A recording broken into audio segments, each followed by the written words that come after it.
Me ngrohjen e motit dhe afrimin e sezonës pranverore e verore, kërkesat për udhtime në destinacione të ndryshme rriten. Albiona Gjoshi, pronare në Gjoshi Travel, u shpreh se kërkesa më e madhe vazhdon për vendet si Greqia e Turqia, mirë po interesim ka edhe për paketat 2 deri në 3 ditore në vendet evropiane. Këtë vit vazhdon kërkesa më e lartë për destinacionet si Greqia, Turqia, por edhe vendet evropiane, për shkak që janë paketa 2 ose 3 ditore dhe janë me çmime më të favorshme,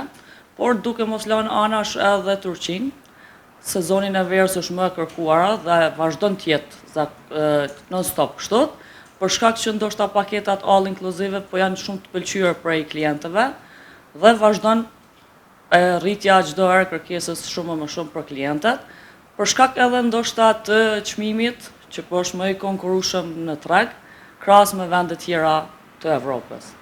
Tutje Gjoshi shtoi se sa u përket çmimeve, ndonse nga viti në vit ato rriten, përsëri mundohen t'i mbajnë sa më të përballueshme dhe ekonomike për klientët, ndërkaq në rastet kur rezervimet bëhen më herët, kostoja është e favorshme për klientin. Çmimet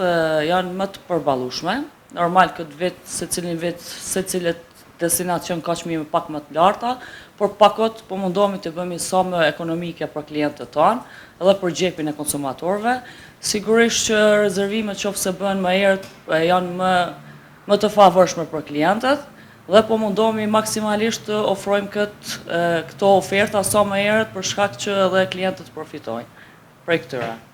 Mes tjerash, Gjoshi shtoi se interesimi për udhtime mbetet i lartë, sidomos gjatë sezonit pranveror dhe veror, duke theksuar rëndësinë e rezervimeve të hershme, por të përfituar oferta sa më të volitshme.